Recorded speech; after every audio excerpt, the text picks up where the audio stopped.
From Kansas State University, this is Agriculture Today. Eric Atkinson with you. Here's what's coming up. From the Livestock Marketing Information Center, Katelyn McCullock on the cattle markets. She'll talk about the factors that are keeping the market from trending higher, as many have anticipated. And Katelyn discusses the decision of retaining versus selling those fall-weaned calves and what the market is signaling on that.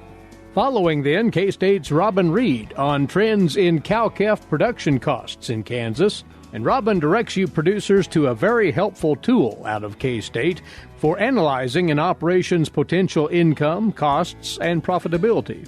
And later, this week's K-State agricultural events calendar, including a final preview of the K-State Fall Forestry Field Day coming up this week. All that here on Agriculture Today.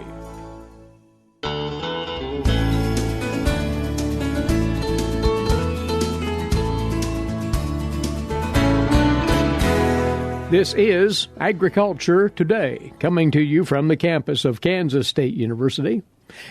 Our first item of interest, of course, is the cattle markets, and for commentary this time around, we turn to the director of the Livestock Marketing Information Center.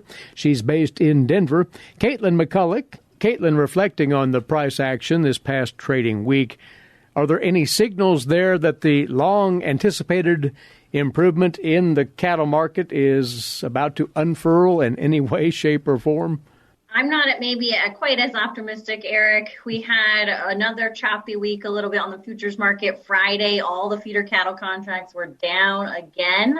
So I think it actually ended the week lower than the previous week. When I looked across the Dodge City auction for feeder cattle, it looked like you guys were a little bit mixed depending on the weight group.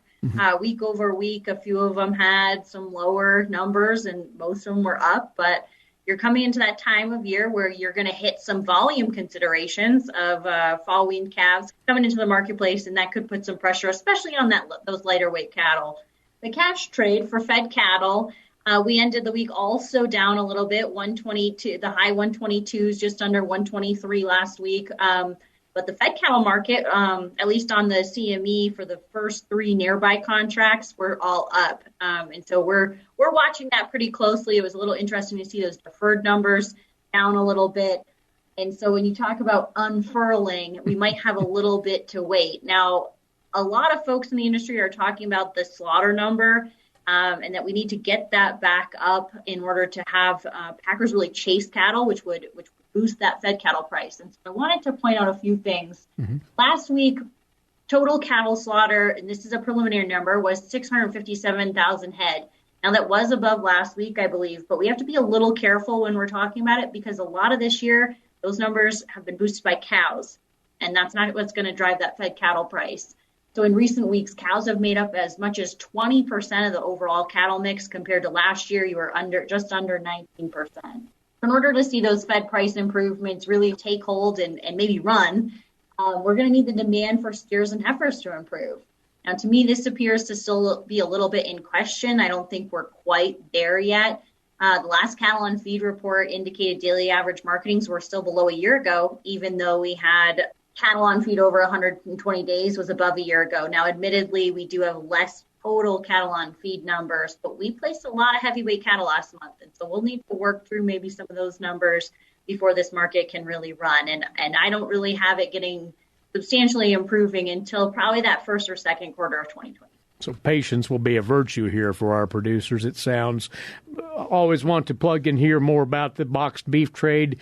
Will beef be competitive in that holiday meat business vis-a-vis pork and poultry? And beef doesn't always come out on top as far as this time of year is concerned. The last couple of years, 18 and 19 for sure, we saw a little bit more interest in beef in that fourth quarter. From a price standpoint, though, it might be tough to put beef on the table. If you look at the cutout value, the rib primal for choice beef is still over $450 a hundredweight. Wholesale ribeye prices have only come down very marginally so far. But across the animal protein spectrum, we're looking at more expensive prices everywhere. And so beef is going to be higher than those, but there's not really going to be this bargain holiday meat that you can go after. If you look at whole turkeys, last year they were up 33% over 2019, so that was a huge price jump. They're up another 10% right now. for that whole bird. And I think those supplies are going to be rather tight. So usually you might think of turkey as the least expensive out of these proteins, but that too is increasing substantially. And hams might be the best position from a price standpoint, but they've been very volatile this year. And last week they were about even with a year ago, but they've had some large swings. So I don't know if that'll hold through the fourth quarter or not. But right now it's looking like everything is going to be relatively more expensive to last year. And beef is going to probably be above pork and chicken, no matter what cut you choose, unless it's a really less expensive cut. The only thing higher than beef is going to be lamb. So if you want to put lamb on the table, that also has hit record highs in 2021 and is extremely expensive right now. Hopefully, though, beef will be able to hold its own to a certain extent in that market as we move into the holiday season, but that's how the competition looks. Katelyn, you talked about the Dodge City feeder cattle market this past week, prompting a question. Given the evident prices that we see at our auctions around Kansas and elsewhere, as you've been looking at them, we've folks out there with fall-weaned calves and still on the fence as to whether to retain those calves and background them or go ahead and sell them in the marketplace. Is that a clear-cut decision right now? So the 500 to 600 weights did take a hit last week. We were looking at, and that might be the beginning of this fall run. You were at a 166 price, I guess, 2 weeks ago now, and that fell to 157 last week. And that's definitely a price we watch during this fall season. It typically declines during this time just because of that volume that I mentioned earlier. Feed cost is going to be a key factor, and it matters what window you're feeding against. And so typically you might see those fall lightweight calves come out against the June contract, which on Friday closed at 132. And so you really have to sharpen your pencil to see if that makes sense, if you were going to put them in a feedlot and retain ownership, what that looks like for yardage fees and feed costs. Now, if you're going to background them, I think the market could potentially be telling you that that's going to be a good play to make. But again, you need to look at your individual circumstances. Now, LMIC does estimate placement in a feedlot at 750 pounds, and our break even for June is looking at about 129. To me, that's not a slam dunk. If you're really talking about a 6-weight and you got to add another 100 pounds there or so, you'll really need to know your costs, and it's maybe a bit dicey. It's not as clear cut as we wished it would be, but June is typically that lowest fed cattle price and time frame, but there could be some opportunities for some folks as well. Haven't talked yet about the beef trade front, our export markets. So the month of August is our most recent account of numbers. What is that telling us as we're now heading into the fall, Katelyn? So the August volume was very, very strong for the U.S. exporting. We were up 21% from last year, so a huge number. Also the highest month of all time in any month. And so the LMIC revised our trade estimates. We're now sitting at an annual increase of probably about 16% over a year ago.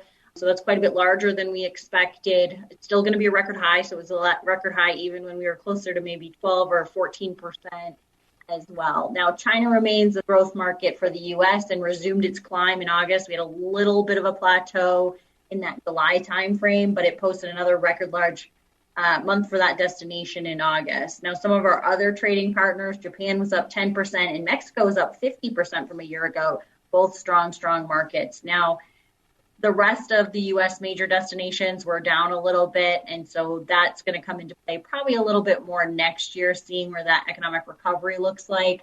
On an import side, we did climb from the previous month, but we were down from a year ago about 5.5%. So Canada, Brazil, Nicaragua, and New Zealand continued to ship more beef to the U.S. than in August of 2020. And that's not that surprising given where our box beef prices were back in August. We might see those imports ease a little bit more now that box beef has decided to come back down. As you look ahead, though, for the next couple of months, say, and think about our export prospects, do we have any real hint as to whether we're going to see additional business build up here, given the market situation? I think it's always concerning if you're always relying on only one or two destinations that are having strong growth. China and Mexico have been two of ours. Japan has done relatively well. I think South Korea has really regained their volumes from last year. But China has really been driving this market. And so anytime you have such a singular destination, driving that volume, it might be concerning, not in the immediate term, but long term. What does it mean if we have another tariff war or something that happens that would greatly impact that? Relying on one destination isn't always great for the beef industry. All right. Before we let you go, as you look ahead to this trading week before us, Katelyn, any expectation that we will see anything more than the general stability we've seen, at least in the cash-fed cattle market of late? I don't really know what to expect. I think with box beef coming down, that means packer margins are getting smaller. I already mentioned the 120 days on feed is above a year ago. I mean, that doesn't set us up for strong rallies in the fed cattle market. And I think for the feeder cattle market, you're again coming into a time of year we wouldn't expect to see a rally. Could you see some in the deferred contracts? Sure. But I think the feed cost perspective is already baked in. We have a pretty good idea of what feed costs are going to be. USDA will announce more later this week. But it's not really a week that should give you a lot of change, I guess, in prices from that perspective. But as we've seen all year, sometimes the market can be very volatile, even with no real new news. Well, producers, we'd invite you, as always, to have a look at the LMIC's website. That's a good resource of information for you at lmic.info. As always, Katelyn, many thanks to you. Thank you. That's Katelyn McCullock, the director of the Livestock Marketing Information Center, based in Denver. We'll continue along the cattle economics theme as after the break, we'll get into the topic of cow-calf production costs with our next guest. You're listening to the K-State Radio Network and Agriculture Today.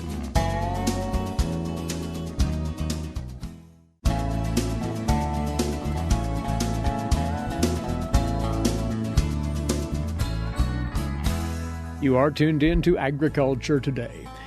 For this segment, we'll draw from information that was passed along to agricultural lenders at the recent series of K-State Agricultural Lenders Conferences at 2 locations in the state.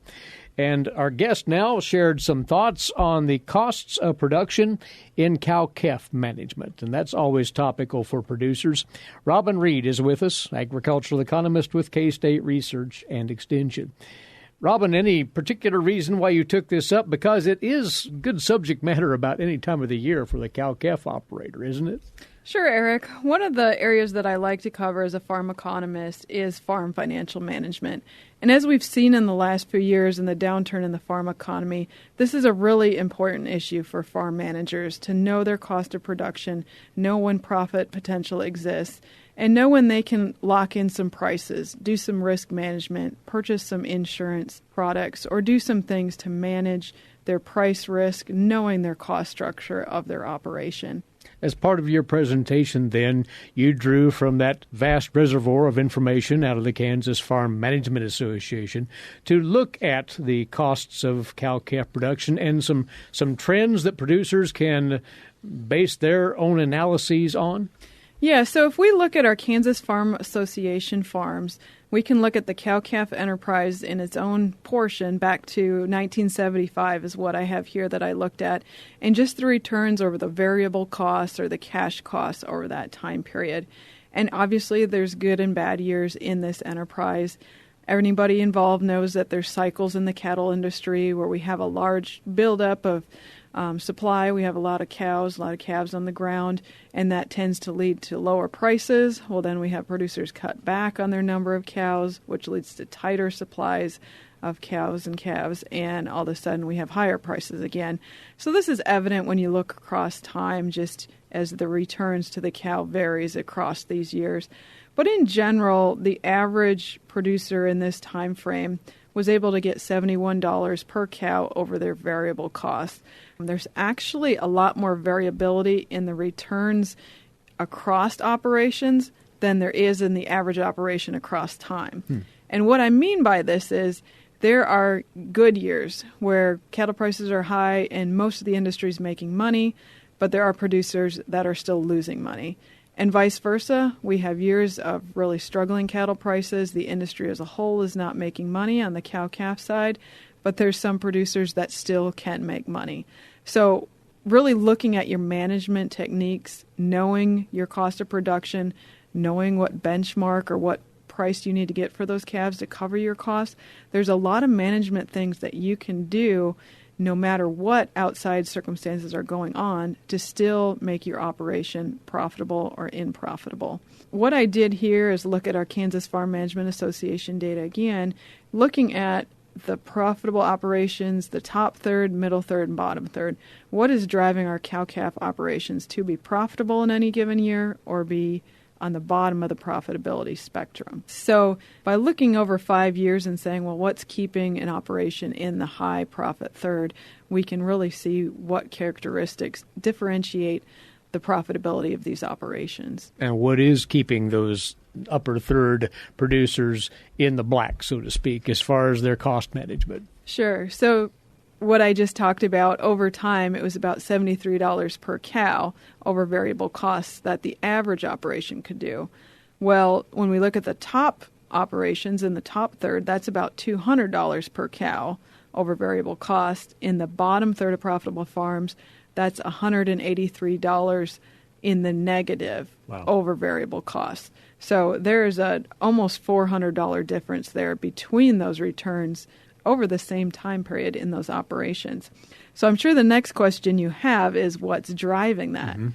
When we look at the income side, there's about $150 difference between what the top operations are bringing in income versus the bottom.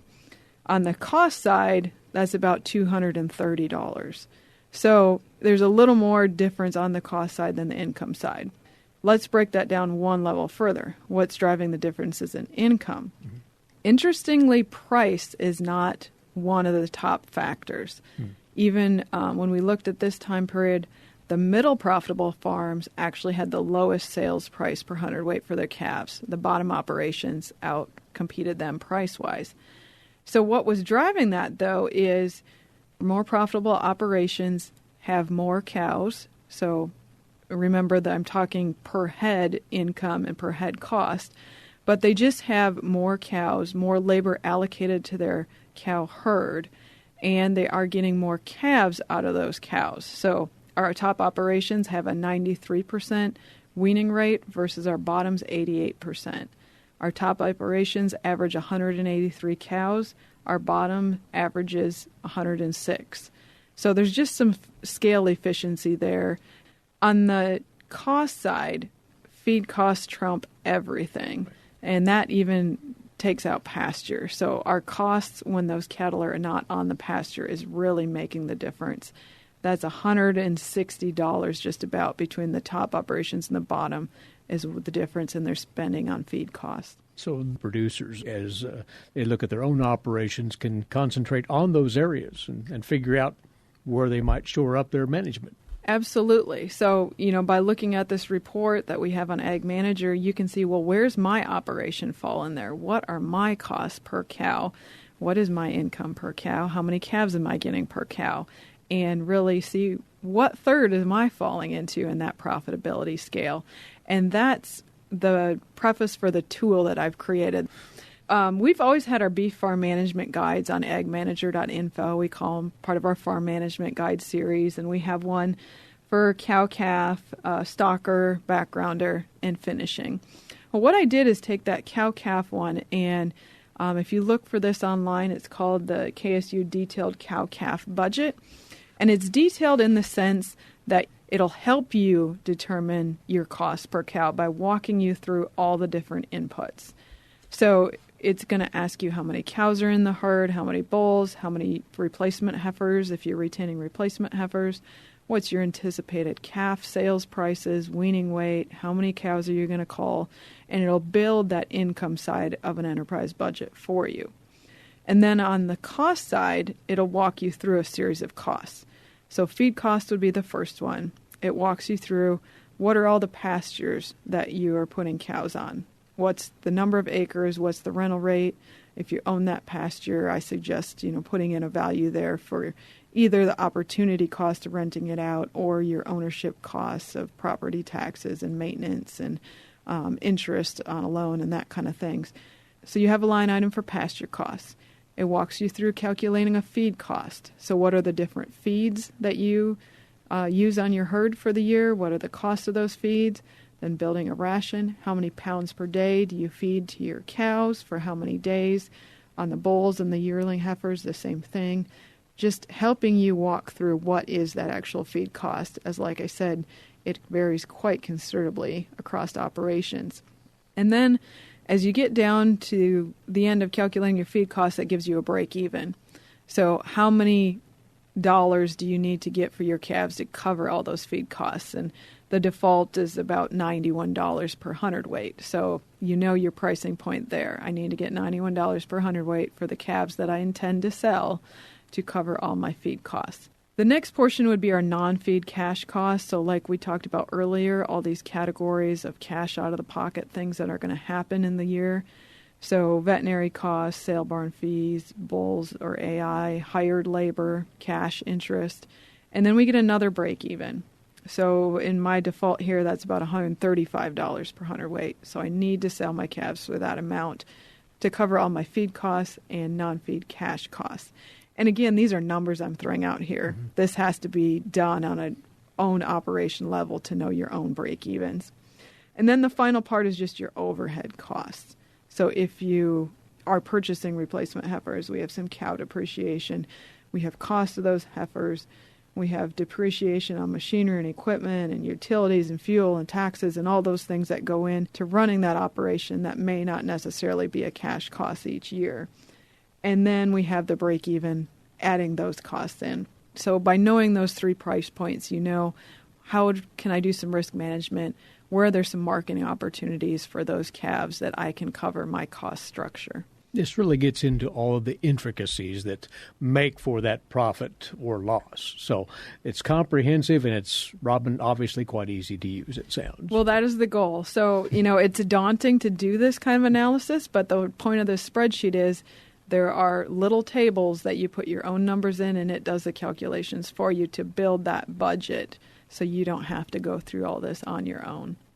It's a great tool to take advantage of, cow-calf producers. What you want to do is go to the agmanager.info website, look for the KSU Detailed Cow-Calf Budget, agmanager.info for that. And thanks for going over this. We appreciate it, Robin. You're welcome, Eric. Thank you. Agricultural economist Robin Reid, K-State Research and Extension. Again, she talked up the determinants of cow-calf profitability by looking at the cost structure at the recent pair of agricultural lenders conferences hosted by the Agricultural Economics Department at K-State recently.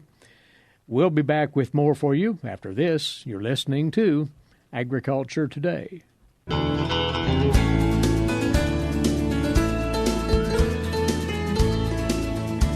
Well, we are now around to the weekly segment on Agriculture Today, where we glance ahead to the events in the coming week on the K-State agricultural calendar. Starting with a new event, which will be aligned with the K-State Iowa State football game here in Manhattan on Saturday. They're calling it the Kansas Commodity Tailgate, and it'll take place at the International Grains Program Center, which is just across Kimball Avenue from Bill Snyder Family Stadium. Sponsoring this tailgate, the Kansas Corn, Grain Sorghum, Soybean, and Wheat Commissions.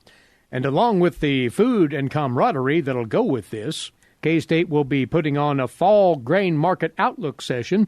That'll feature remarks from K-State's Alan Featherstone, Guy Allen, and Dan O'Brien. That program will get going right around 3 o'clock and will wrap up at 4. If you're going to be at the game Saturday, why not take this program in? To find out more information, go to kscorn.com/event. kscorn.com/event. Now, in a couple of days from now, in southeast Kansas, another K-State sponsored event is set to take place. And Agriculture Today's Shelby Varner has more on that. The 26th Fall Forestry Field Day, hosted by K-State, is taking place this Wednesday, October 13th, in southeast Kansas. The field day will take place on a farm in Neosho County that has made a long-term commitment to tree resource management. Kansas Forest Service District Forester Ashley Belt discusses what the day is going to entail for attendees. So it's going to be on River Farms, the Camburn family, and that land's been owned by the Camburn family for generations. They've been a member of the Kansas Tree Farm for 32 years now. They are ranchers, they are farmers, and they have about 200 acres of trees. And I've been working for 5 years down there, and we've planted 1,500 tree seedlings. We've done about 40 acres of TSI, which is timber stand improvement. And they also have pecan trees that Ted himself has started, all of them in foam cups in the backyard of his house. And so now they're about 20 feet tall and producing each year. We're going to have Logan Martin. He is the area biologist out of Pittsburgh. He will be there and talk about the importance of wildlife and timber and management. Ryan will come and he will talk about the emerald ash borer. He's actually trapped a tree, and so he'll go back to it and we'll talk about the emerald ash borer and invasive plants. Also, Charlie Barden will be there and we'll talk about tree plantings and the importance of tree tubes and how to manage and take care of trees. There will be a sawmill also demonstration as well. Ashley Belt of the Kansas Forest Service at K-State relaying information about the upcoming Fall Forestry Field Day near Erie, Kansas, which is this Wednesday, October 13th. If you plan to attend, register as soon as possible. To find out more about this event, go to www.kansasforest.org. For Agriculture Today, I'm Shelby Varner. All right, Shelby, many thanks. And finishing up here with a word on those crop insurance workshops taking place in 4 states, including Kansas, next week. K-State Research and Extension, of course, an active partner in these. These one-day workshops are to provide crop insurance agents, agricultural lenders, farmers and ranchers, and others up-to-date risk management information. The Kansas session will be a week from Thursday, October the 21st in Salina. The others, October the 20th, Grand Island, Nebraska, October 22nd in Enid, Oklahoma.